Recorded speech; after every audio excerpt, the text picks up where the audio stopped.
Mesdames et Messieurs les officiels, chers collègues consuls généraux, chers compatriotes, salam alaikum, Azul Filaoul.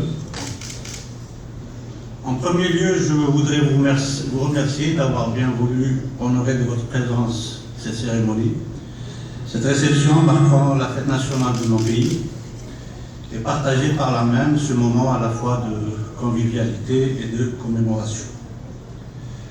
Dans ces circonstances, il est de coutume d'évoquer les relations de coopération entre le pays d'accueil et le pays d'envoi. Donc je ne vais pas déroger à cette tradition, même si je n'aborderai que deux éléments. Depuis le 21 mars 1999, les villes d'Alger et de Montréal sont liées par un accord de coopération. La mise en œuvre de cet instrument va rentrer dans une nouvelle phase avec la diversification du champ de coopération et son ouverture à des domaines tels que la planification urbaine, le transport public, la santé ou encore la promotion des échanges entre les centres de formation, les universités et les établissements hospitaliers. Afin de concrétiser ces nouveaux engagements, des visites sont prévues dans les prochains mois. Sur un autre plan, l'année 2016 a vu la naissance d'une structure qui ambitionne de favoriser les activités commerciales entre les deux pays, tout en intégrant dans cette relation de partenariat la dimension sociale et culturelle. Cet organe est le Conseil de développement Canada-Algérie, le CDCA. Je salue la présence parmi nous de son président, M. Claude Courtemanche, qui revient d'une mission en Algérie où il a eu des échanges fructueux et prometteurs pour l'avenir. Je salue également les membres fondateurs de ce conseil, dont certains sont présents dans cette salle. À cette occasion, il me plaît de souligner l'initiative du CDCA qui a bien voulu commanditer l'événement de ce soir. Qu'il en soit remercié en la personne de son président. Chers compatriotes, cette année, la communauté algérienne au Canada a été à l'honneur. Il y a quelques jours à peine, se tenaient à Alger les journées scientifiques et culturelles animées par des membres de cette association, dont certains sont présents parmi nous ce soir. Cette manifestation se voulait un coup de projecteur sur le riche potentiel et les talents exceptionnels disséminés à travers le Canada.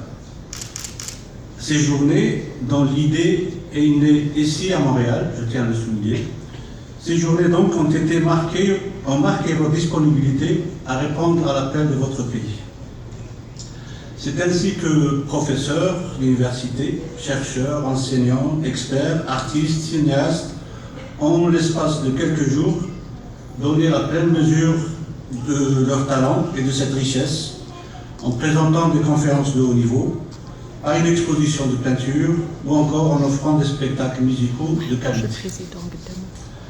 Cette initiative, coïncidant avec la Journée nationale des migrations, est un hommage mérité à une communauté impliquée dans le devenir de son pays, soucieuse d'en donner la meilleure image et résolue à en être de dignes représentants.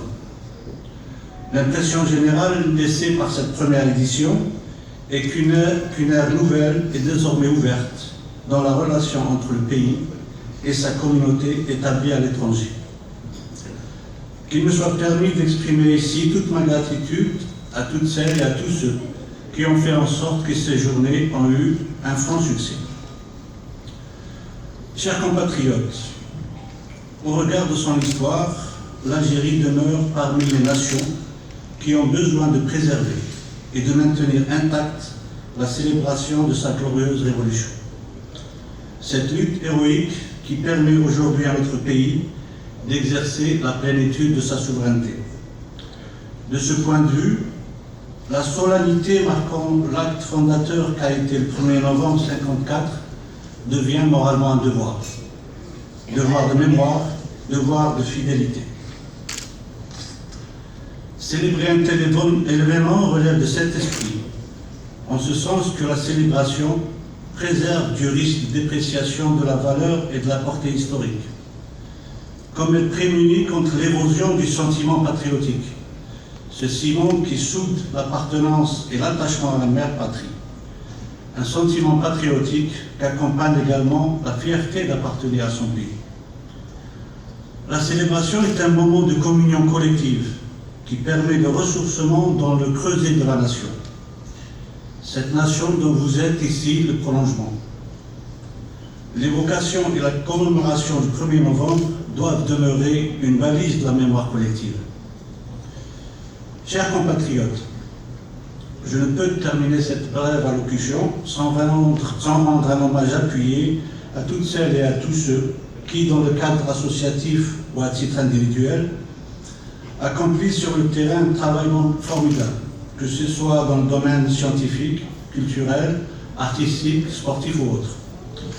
Cet hommage est d'autant plus mérité que leur implication est totalement désintéressée, animée d'un seul souci, constant et permanent, celui de hisser haut l'emblème du pays et de toujours faire entendre la voix de l'Algérie.